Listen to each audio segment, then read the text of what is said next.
This video is brought to you by Gamefly.com. You can rent 8,000 new releases and classics on most major systems, all delivered right to your mailbox. If you use this URL to sign up for a free 30-day trial, you can test out their service and help support my channel. The link is in the description, so go check it out. Today we'll be taking a look at Rise of the Tomb Raider on the Potato Masher Pro. In case you don't know, the Potato Masher Pro is a side series to the main Potato Masher series where I take a GTX 1060 and toss it in the Potato Masher to compare it against the PS4 Pro. The goal isn't to pick on the PS4 Pro, but to show you what type of experience you can have with a budget PC. Links are in the description if you want more information. Let's get to it. So normally I release Potato Masher and Potato Masher Pro videos in pairs. However, I tested Rise of the Tomb Raider on the Masher last year. I compared it against the Xbox One because the game didn't hit PlayStation until a few months ago. It was a timed Xbox exclusive. I'm not going to do a second comparison with the regular Masher, but I will include a few clips from that test in this video. Rise of the Tomb Raider takes the enthusiast message of the PS4 Pro to heart. Instead of making a few vague statements about the game sporting PS4 Pro enhancements, or giving the visuals a slight bump, the developers have given us three choices. Enhanced Visuals mode locks the resolution at 1080p and the frame rate at 30, and turns up all of the visual options the PS4 Pro can support. That means better lighting, shadows, hair physics, etc. High frame rate mode keeps the resolution at 1080p, but it lowers the visual settings down closer to how they look on the regular PS4 and caps the frame rate at 60. The frame rate actually varies between about 35 and 60, averaging about 45. Still, it gives you the option of having reduced input latency and a more fluid gaming experience. Lastly, 4K mode uses checkerboard rendering to upscale a better than 1080p resolution to 4K to provide a really clean image with reduced artifacts and aliasing. Best of all, you can use any of these three modes on both 1080p and 4K screens, and you can switch between them at any time in the options menu. Honestly, this is really great and I'd love to see more developers take this approach. Well done, Square Enix. Now, that said, how do these modes compare to the Potato Masher Pro? Well, first let's talk about the regular Masher. If you remember, the regular Masher runs Rise of the Tomb Raider very well already. If you don't remember, here's some footage from that test. The Masher runs the game at 1080p, 30 FPS, and very high settings. In that sense, the regular Masher matches the PS4 Pro's Enhanced Visuals mode. It actually exceeds it somewhat. The regular Masher has slightly better textures than the PS4 Pro. It's very close to the same in every other way, and at a distance the two platforms look very similar. While that's impressive for the Masher, it's important to note that it falls behind the PS4 Pro very quickly in the other two modes.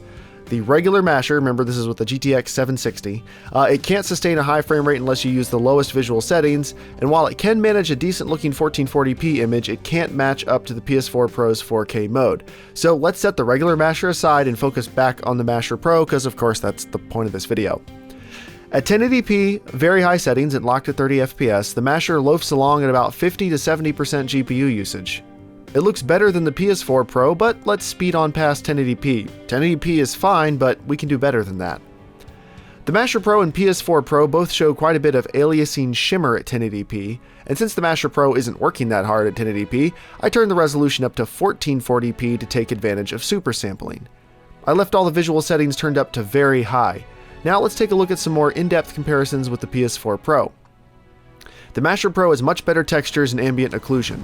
Shadow maps and sunsoft shadows are higher resolution, tessellation is more noticeable, heck, even Laura's hair has more detail and seems to have more physical effects work. On top of all of that, since I'm throwing the Masher Pro's leftover GPU power into super sampling the image, there's less aliasing shimmer. It's not perfect, but it's a bit better.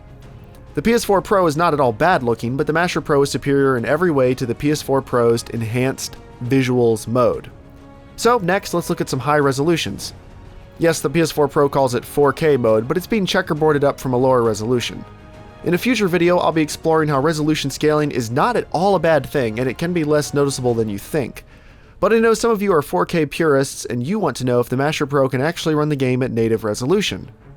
Yes, it can, at medium settings and locked at 30 FPS. Here are the settings I used. At 4K and medium settings, the Masher Pro looks great and has no trouble running the game.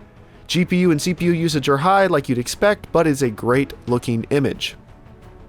However, running a slightly lower resolution can give us the freedom to turn up a few visual settings while still reaping the benefits of most of the detail and clarity that comes with resolutions greater than 1080p or 1440p.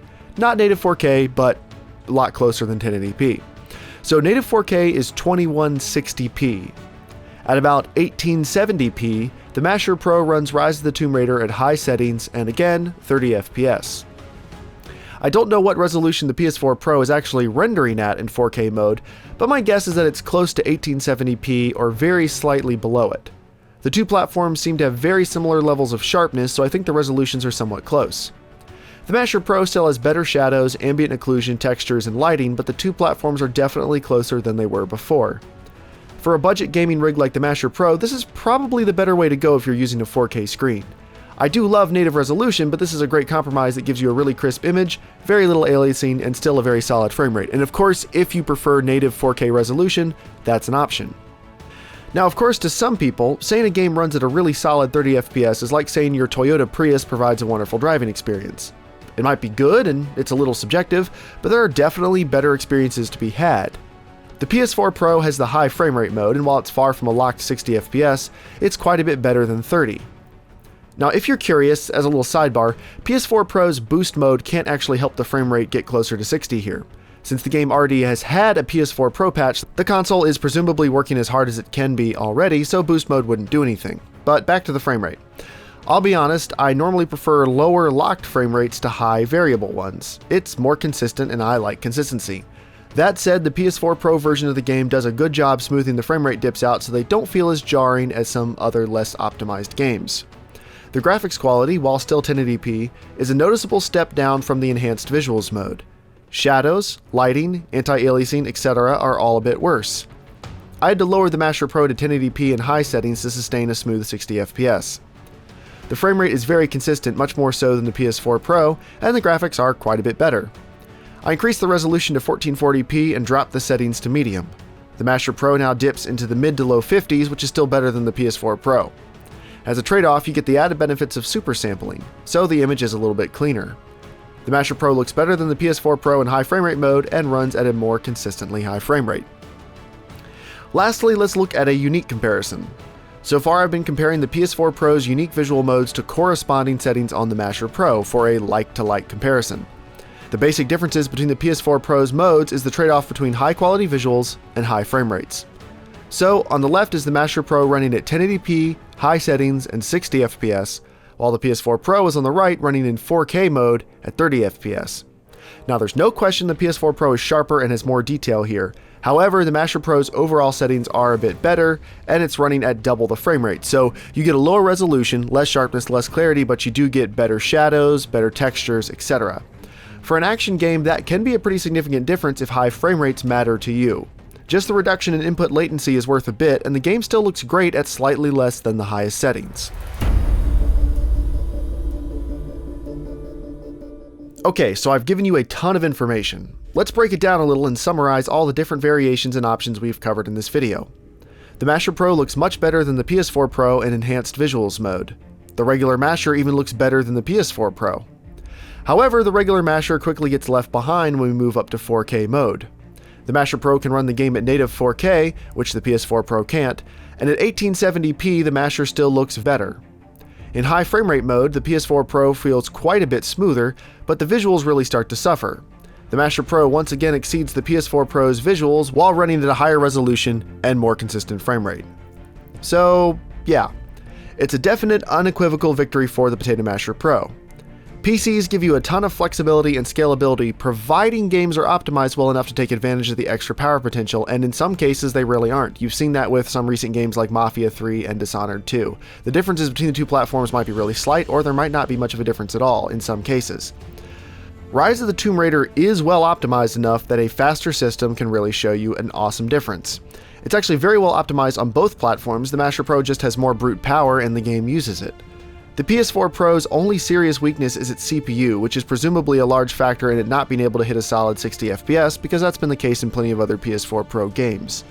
Still, the PS4 Pro offers gamers a great selection of 3 modes with different strengths and weaknesses, and I would love to see that continue in future PS4 Pro releases.